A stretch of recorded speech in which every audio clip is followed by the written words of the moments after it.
इस्ला day loss मोनोस के पेड़ों पर रहता है दुनिया के सबसे सुस्त प्राणियों में से एक, जो काफी मशहूर भी है।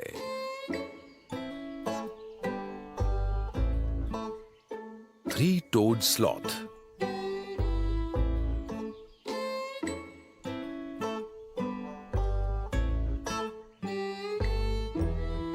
आप पूछेंगे ये मादा क्या कर रही है? जवाब है, ये स्लॉथ का सबसे पसंदीदा काम है। जी हां, ये सो रही है। ये सोने के लिए ही जीती है। पैदा होने के बाद 6 महीने मां इसे लेकर घूमती रही, सिखाती रही कि सुस्त जीवन कैसे जिया जाता है। जब बच्चे 6 महीने के हो जाते हैं तो मां दूर चली जाती है। उसका इलाका बच्चे को मिल जाता है। इस तरह मां ये पक्का कर लेती है कि बच्चों को भरपेट खाना मिलता रहेगा। ये है एक किशोरी। सुस्त कितनी है कि ये इंतजार कर रही है कि इसका खाना इसके पास चल कर आएगा। पर अफसोस, स्लॉथ की मां ने इसके लिए जो इलाका छोड़ा था, उसे किसानों ने काट दिया और जलाकर मैदान बना दिया। अब ये अवैध शिकारियों का निशाना बन सकती थी, जो सेल्फी मार्केट और पालतू जानवरों के कारोबार के लिए ऐसे जानवरों को पकड़ते हैं। एक नन्हा स्लॉथ करीब $13 में बिकता है। किस्मत से ये एक किसान को मिल गई और वो इसे यहां ले आया।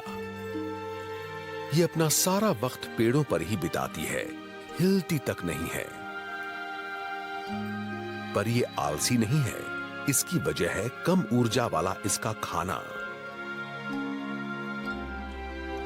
इसे यहां खूब उगने वाले सेक्रोपिया पेड़ की पत्तियां पसंद हैं। इसका धीमे चलना ही इसके बचाव का एक तरीका है। दुनिया के सबसे बड़े ईगल्स में से एक हार्पी ईगल इसका दुश्मन है।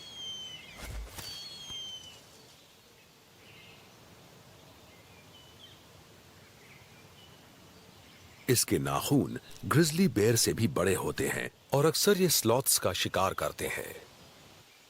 हालांकि स्लॉथ और ईगल का वजन बराबर ही होता है, पर अगर वर्षावन के सबसे ताकतवर शिकारी पक्षी की नजर इस पर पड़ गई तो स्लॉथ के बचने की उम्मीदें लगभग खत्म हो जाती हैं। इसलिए ये छिप कर रहती है। अपने रंग और फर की वजह से पेड़ों के बीच इसकी मौजूदगी का पता ही नहीं चलता। ये जो धब्बे इसके फर पर नजर आ रहे हैं, ये असल में स्लॉथ मॉथ हैं।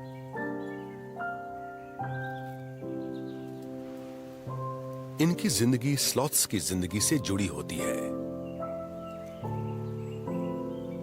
ये बस स्लॉथ फर पर ही जी सकते हैं।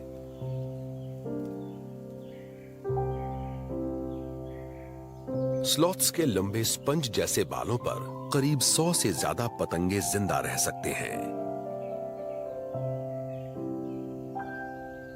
ये एक मिनी इकोसिस्टम है।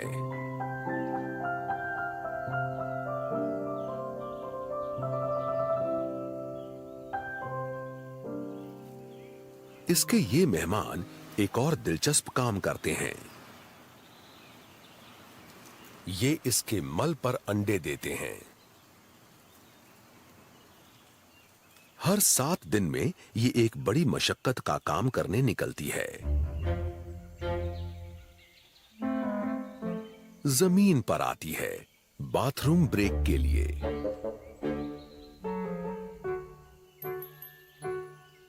थ्री टोड स्लॉथ के लिए ये एक जोखिम भरा सफर है।